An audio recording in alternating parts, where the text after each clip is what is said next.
اب عزیزان گرامی، بہت سے لوگ یہ کہتے ہیں کہ تم شیعہ کہتے ہو کہ تمہارے امام معصوم ہے. بھئی ہمارا عقیدہ وہ شیعہ ہی نہیں جو امام کو معصوم نہ مانے. تو بھئی تم کہتے ہو تمہارے امام معصوم ہے، تو پھر استغفار کیوں کرتے ہیں؟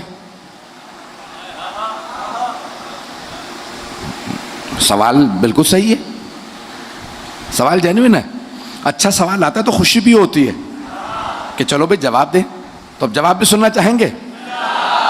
تو اب وہ کہتے ہیں کہ بہت سے مسلمان، بھائی اگر تم کہتے ہو کہ تمہارے امام معصوم ہیں تو پھر استغفار کرتے نظر آتے ہیں. استغفار کیوں کرتے ہیں؟ آئیے ذرا سورہ انفال 8واں سورہ 33ویں ظاہراً آیت ہے، سن لیجئے گا غور سے، کچھ لوگ تو پہنچ گئے.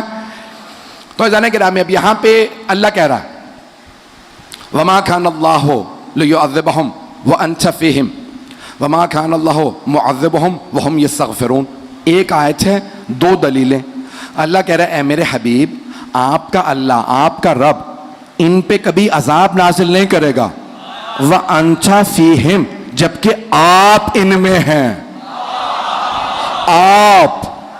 آپ ان میں ہیں. اب سمجھ میں آیا؟ بہت سے لوگ کہتے ہیں اگر وہ گنہگار تھے تو عذاب کیوں نہیں آیا؟ نہیں ہے. نام جیل بھیجوا کے داد دیں گے آپ حضرات. نام نہ کہلوائیے گا بھائی، پہنچ جائیے گا. بات پہنچ رہی ہے کہ ان کے متعلق کہہ رہا ہوں. لیکن وہ گنہگار تھے تو عذاب کیوں نہیں آیا؟ قرآن کہہ رہا وَأَنْتَ فِيهِمْ، اے میرے حبیب آپ ان میں ہیں. یہ چھوڑ کے بھی بھاگے تو عذاب کیسے بھیجو؟ آپ ان میں ہیں. چلیے گا، چلتے رہیے گا اسی طرح سے، اسی محبت کے ساتھ چلیے گا.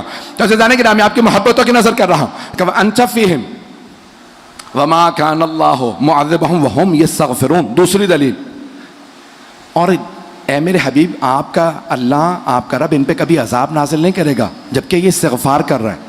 نہج البلاغہ میں مولا کا اس آیت پہ خطبہ ہے، اور سے سنیے گا. جو بھی ریکارڈ کر رہا ہے ریکارڈ کر لے، جہاں جہاں چلانا چاہتا ہے چلا دے. قرآن سے دلیل پیش کر رہا ہوں، قرآن سے جواب پیش کر رہا ہوں. میرے سارے نوجوان بھائی، میرے بچے، جو ریکارڈ کر رہا ہے ریکارڈ کر لے، جہاں پہ قرآن سے ذمہ داری سے پیش کر رہا ہوں.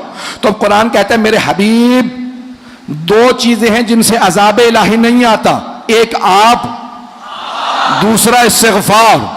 نہج البلاغہ میں مولا فرماتے ہیں او مسلمانوں، اللہ نے اپنے حبیب کو اپنے پاس بلا لیا، اپنے پاس.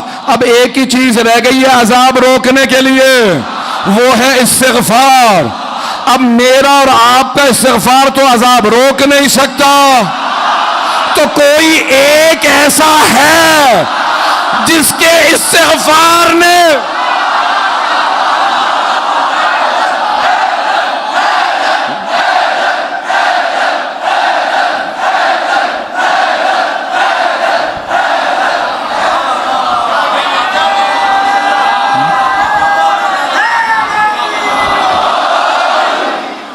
بات پہنچ رہی ہے.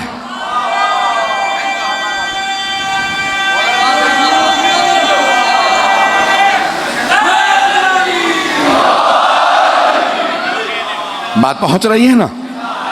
تھوڑی سی اور وضاحت کر دوں. عزیزان گرامی، قرآن میں اللہ نے گزشتہ امتوں کے متعلق بتایا کن کن چیزوں پہ عذاب آیا. سارے نہیں پڑھوں گا. اللہ کہہ رہا ہے وزن میں جب تولتے تھے نا سامان، اس زمانے میں اور طرح کے ترازو ہوتے ہوں گے، تو اس میں خیانت کرتے تھے. اللہ نے جناب یونس کو بھیجا کہ انہیں جا کے منع کرو، جتنے اس نے پیسے دیے اس کا حق دیں. جناب یونس نے کہا رک جاؤ، ایسا مت کرو، اللہ دیکھ رہا. تو انہوں نے کہا بھئی ترازو کے نیچے کچھ لگا دو، یونس کو کیا پتا چلے گا؟ تو جناب یونس نے کہا مجھے پتا چلے نہ چلے، اللہ کو پتا ہے، تمہیں اللہ دیکھ رہا ہے. پھر بھی باز نہیں آتے تھے. سال گزرا، 2 سال. اللہ نے کہا یونس بستی خالی کر دیں، عذاب بھیج رہا ہوں. کس چیز پہ عذاب آیا؟ خیانت کر رہے تھے، تولنے میں عذاب آ گیا. توجہ، ایک گناہ، اتنے گناہوں کی فہرست ہے جن پہ عذاب آ گئے ایک ایک گناہ پہ. وہ سارے گناہ اس امت میں ہیں. بلکہ اس سے بھی زیادہ نہیں ہے لوگ، اتنے گنا، اور حکمرانوں میں اس سے بھی زیادہ۔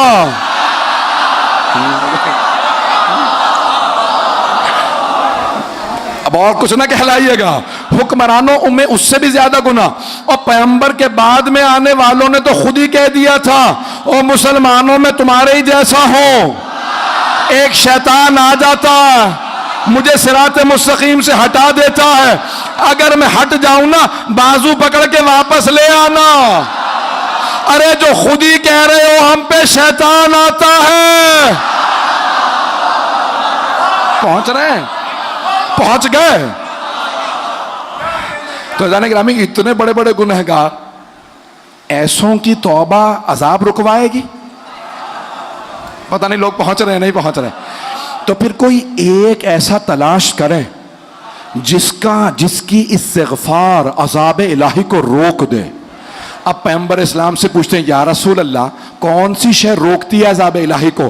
تو شیعہ سنی دونوں کتابوں میں حدیث ہے، سب کتابوں کے اندر ہے، لولا الحجہ لساخت الارض باہلہا، اگر حجت خدا روئے زمین پہ نہ ہوتے تو زمین اپنے تمام بسنے والوں کے ساتھ تباہ ہو جاتی۔ ایک حجت خدا، لاکھوں کروڑوں اربوں گنہگار، پیغمبر فرماتے ہیں یہ سب ہوتے عذاب بھی ہوتا، لیکن ایک حجت خدا عذاب کو روکتا ہے۔ ایک حجت خدا، توجہ، ایک حجت خدا۔ اب بچے شاید نہ سمجھ پائے، جو بزرگ ہیں وہ پہنچ جائیں گے۔ آپ نے دیکھا نا بعض کا پیٹ میں تکلیف ہوتی ہے اور کہتے ہیں ناف ہل گئی، ناف کا سن رکھا ہے؟ اگر انگریزی میں کہتے ہیں بیلنس، ایک صاحب کہنے کے 2 دفعہ گرا، فوراً ڈاکٹر کے پاس گیا لندن کے اندر، تو کہنے لگے ڈاکٹر صاحب کھڑا ہوتا ہوں گر جاتا ہوں، کہا تمہارا بیلنس ہل گیا، ناف ہل گئی ہے۔ تو انہوں نے ایک مرتبہ اس کو فشار دیا تاکہ ناف اپنی جگہ پہ آ جائے۔ ناف ہل جائے تو انسان قابو میں نہیں رہتا۔ اب مولا علی کا جملہ سنیں، مولا فرماتے ہیں میں اس زمین پہ ناف کی حیثیت رکھتا ہوں۔